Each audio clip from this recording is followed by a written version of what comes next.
Olá, aqui é o Alisson e hoje eu vou comentar sobre o livro O Grande Divórcio, de C.S. Lewis. E que livro sensacional, de verdade. Esse livro aqui, ele funciona como um contraponto do Lewis ao Matrimônio do Céu e do Inferno, de William Blake. Eu ainda não li esse livro, está na minha lista então agora ali para ler. E o próprio Lewis ele comenta, né, sobre como ele nem quer se comparar, né, ao nível ali do Blake, mas que ele discorda ali, né, das opiniões dele no livro, e então ele vai tentar apresentar, né, as coisas aqui de uma outra forma, da forma como ele enxerga. Né? E eu tenho que falar, não tem outras palavras, sabe? E ele faz isso de uma forma sensacional, de verdade.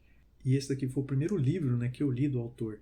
Então eu sei que ele é conhecidíssimo, né, é um dos renomados ali, um dos maiores autores de todos os tempos, mas eu até então não tinha lido nada dele.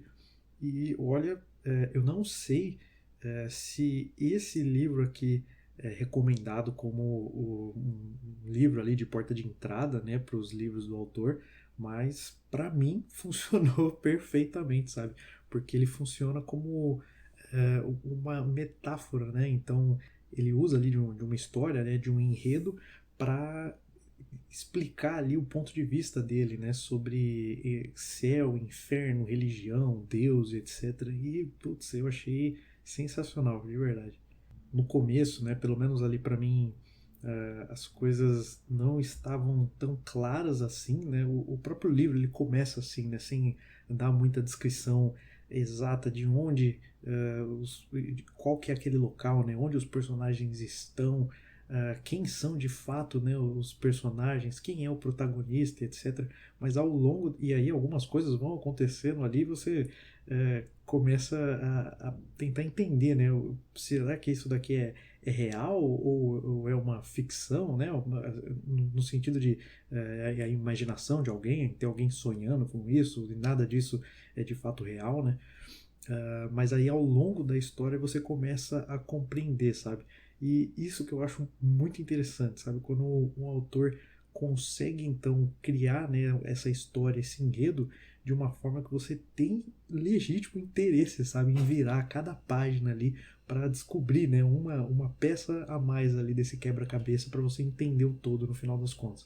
E ele faz isso aqui com maestria.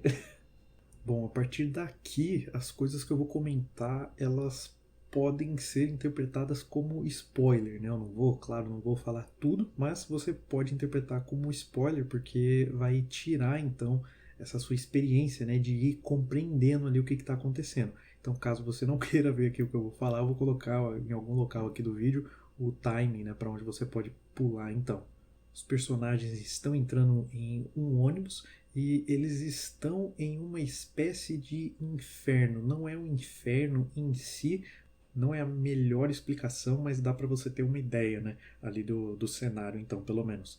E esse ônibus, então, ele sai desse local, né, ele sai desse suposto inferno e vai para um outro local. Ele leva, né, então, essas pessoas, essas almas, né, então, para um outro local que também não é o céu, seria algo como um local intermediário ali, né? Um local de preparação para que essas almas consigam, né, adentrar ali ao céu.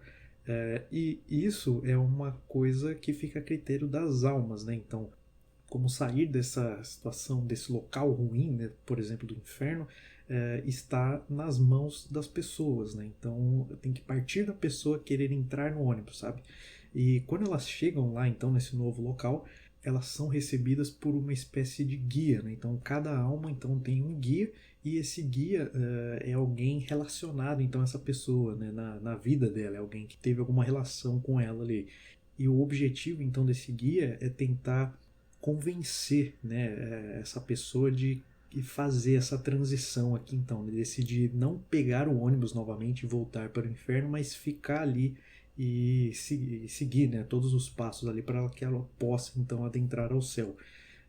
Porém, a gente vai acompanhando diversos relatos, né? Ali o protagonista ele ouve, né? Ele vê algumas conversas, né? Algumas discussões de outras almas que vieram com ele também no ônibus E algumas dessas almas, né, seja por orgulho, seja por medo, seja por ego, né, vaidade, elas decidem então não continuar ali, né, não tomar ali, né, todas as ações necessárias, né, para poder seguir então para o céu, e elas resolvem voltar no ônibus e seguir rumo ao inferno, né, novamente. E essa parte é muito interessante porque você tem debates, por exemplo, um ali que me chamou muita atenção são de alguns intelectuais, né, algo como os filósofos, né, que em vida então eles estavam ali discutindo, debatendo sobre Deus, né, se Deus existia ou não, etc. Como que um Deus que fosse bom poderia permitir certas coisas.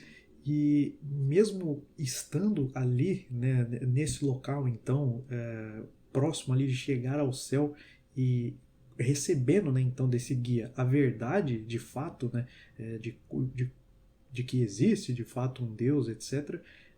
Essa alma, por exemplo, nesse debate ali dos intelectuais, ela simplesmente não aceita isso, sabe? Ela não consegue conceber isso. Algo como aquele discurso de que eu vejo, né, em alguns lugares, por exemplo, como assim, esse daí não é o meu Deus não faz isso, eu não acredito nesse Deus, meu Deus é o Deus do amor, né?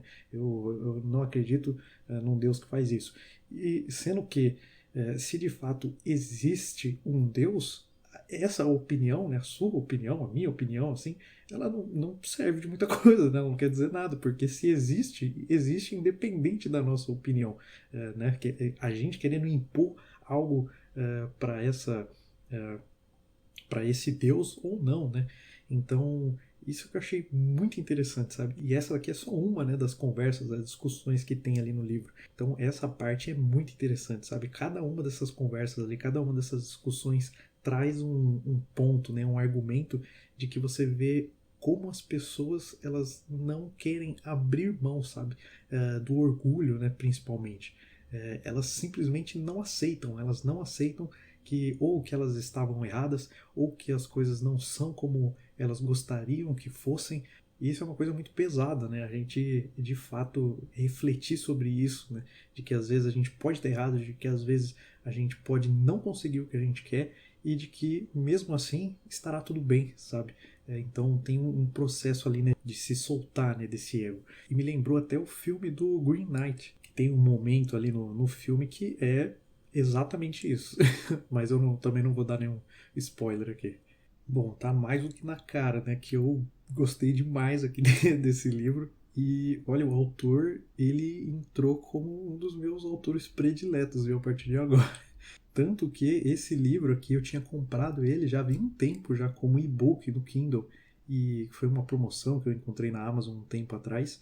E eu demorei para ler, mas agora, né, depois que eu li então esse livro, eu já coloquei até na lista ali para eu que eu quero comprar o livro físico, né, em capa dura, porque tanto porque eu quero, né, ter esse livro ali não só na versão digital, eu quero poder ter esse livro e porque o livro em si ele é lindo também.